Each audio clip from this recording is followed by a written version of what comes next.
Oops, ay, teka, andyan ka pala. Dali lang. May nagsasabi na puro post lang daw ako sa social media. Eh, anong gagawin ko sa social media ko? Pag-aararo. Wala naman ditong lupa. O tatakbo na nakaubad walang brief. Kung mali yun. Kung ayaw mo sa social media ko, i-delete mo yung account mo. Ganun lang kasi hindi yun. Di ba? Gawin mo.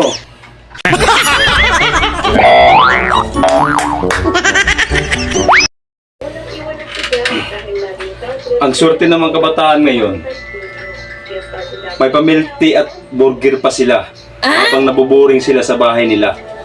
Samantala kami noon, kailangan mo pang lagnatin bago bilhan ka nila ng Royal at Skyflix. Diba? Ganun dati.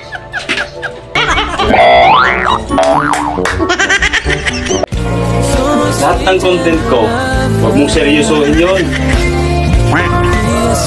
Akong seryosohin mo. I'm not afraid when you're far away. Just give me a smile.